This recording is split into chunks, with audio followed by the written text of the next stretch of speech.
Je vous salue au nom du Saint-Esprit, au nom de Jésus. Je suis chrétien Daniel. Je suis un jeune qui sert Dieu maintenant.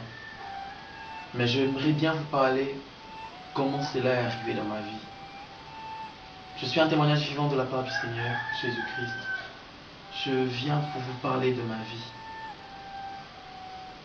Je suis deuxième de ma famille, l'aîné, garçon je peux dire. Et j'ai grandi dans une famille un peu compliquée, où ma mère et mon père ont divorcé quand j'avais 6 mois. Et j'ai grandi avec ce manque d'affection. Et j'avais un grand vide en moi. J'ai grandi, cette famille au moins était chrétienne. Et j'allais deux fois à l'écodime chanter pour Dieu. Mais très turbulent, faisant des choses terribles. Dès mon enfance, sur 100% des personnes, il n'y avait que 10% qui voulaient de moi, à cause de mon état. Et ce vide s'est développé en moi jusqu'à ce que je me suis livré à une débauche, à une vie mauvaise. J'étais l'expression du mauvais. Et c'est alors que je suis devenu homosexuel dans ma vie. J'ai pratiqué cette vie-là. J'ai eu des relations sexuelles avec des hommes. J'ai vécu dans une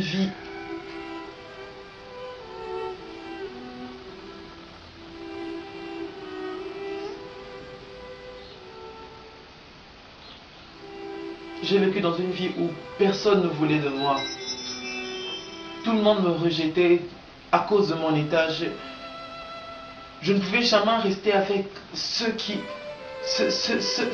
étaient comme moi. Je peux dire des hommes. Les boîtes de nuit, c'était ma vie.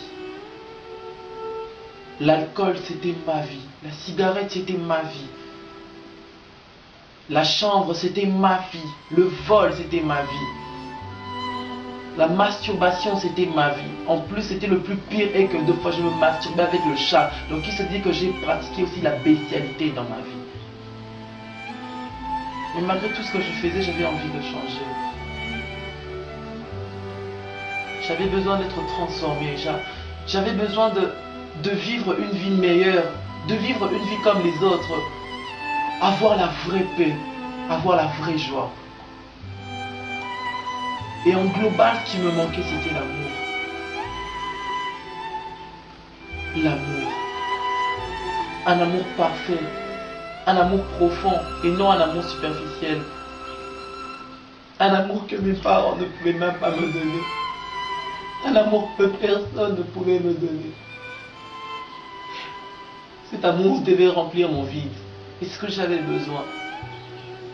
Et à chaque fois que je faisais une bêtise, je n'allais pas voir un frère, ni une soeur, ni mon père, ni ma mère pour dire change-moi, mais je m'isolais, je parlais à un homme.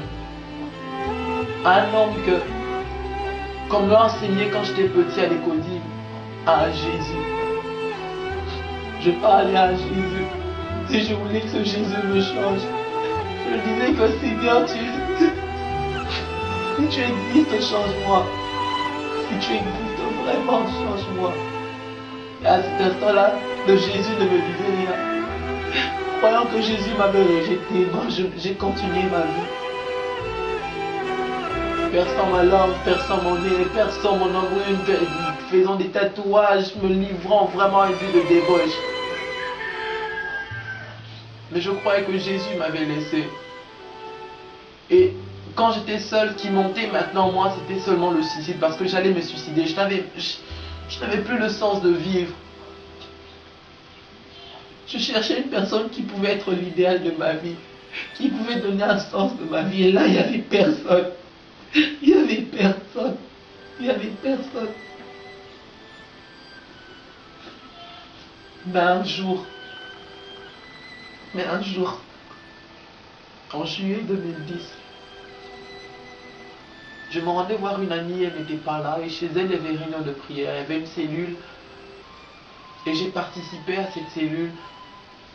Ce jour-là, on n'a même pas parlé du retour de Jésus, que Jésus-Christ était mort pour nos péchés, que nous devons abandonner le péché. D'ailleurs même, je suis allé dans les églises, église par église, on a prêché à abandonner le péché, je n'arrivais pas, et je voulais dire abandonner, mais je n'arrivais pas, et cela entrait, sortait, parce que je rentrais toujours dans les mêmes bêtises. Mais ce jour-là, voyant des jeunes comme moi, priant, servant Dieu, parlant en langue, j'ai dit, mais Seigneur, pourquoi moi je ne peux pas être comme eux? Et à la fin de la prière, j'ai croisé 2 frères qui ont commencé à m'exhorter. Et il y a un frère qui... Jésus me parlait par un frère. Il m'a dit qu'il m'aimait. Il m'a dit qu'il ne m'avait jamais délaissé. Que je devais maintenant tout abandonner, le suivre.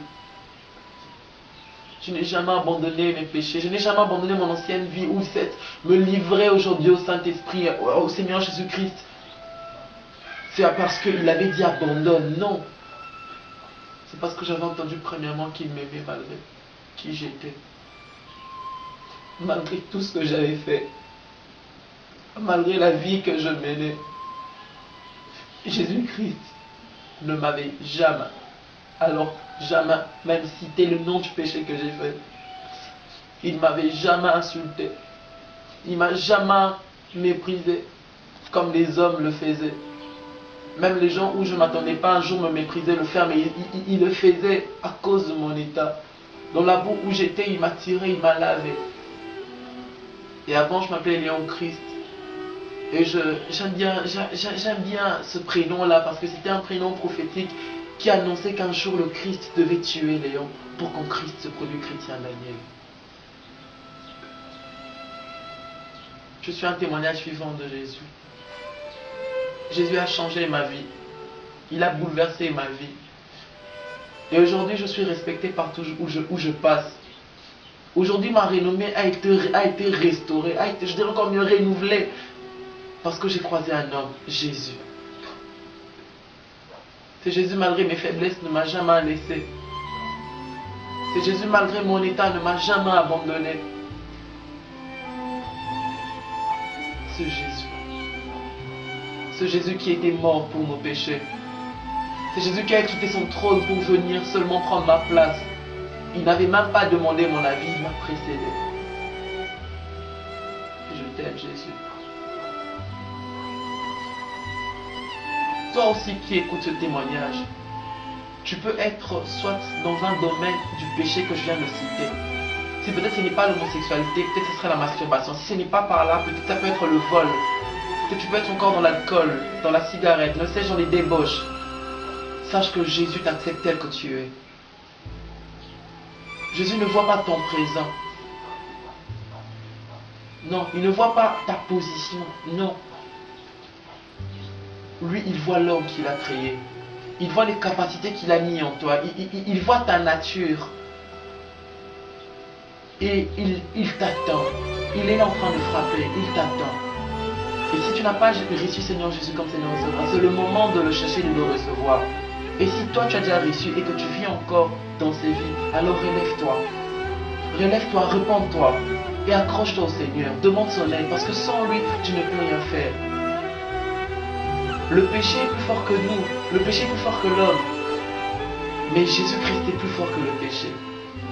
Et Jésus, en vivant en nous, il nous communique sa force afin de vaincre le péché. Mon frère, ma soeur, Jésus est en train de revenir. C'est le moment. C'est le temps de changer. Je dirais encore mieux, c'est le temps d'être transformé. Le temps où Dieu va t'enlever du lieu où tu étais dans la saleté pour te mettre dans sa présence et que tu puisses demeurer à l'intérieur. Je suis un témoignage vivant de Jésus. Un témoignage vivant de Jésus. Jésus vous aime. Jésus vous aime. Il n'y a pas plus beau que vivre sa vie. Il n'y a pas plus beau que vivre sa vie. Il n'y a pas plus beau que expérimenter un amour si profond. Il n'y a pas plus beau. Il n'y a pas plus merveilleux que Jésus. Que Jésus. Que Jésus. L'alcool, la jeunesse ne sert à rien. Ne sert à rien. Tout ça, tout cela passera. Ça ne sert à rien. Au contraire, ça nous suit. Mais Jésus nous purifie. Jésus nous donne son esprit afin de vivre sa vie. Il est en train de revenir. Et il a besoin de toi. Que Dieu vous bénisse.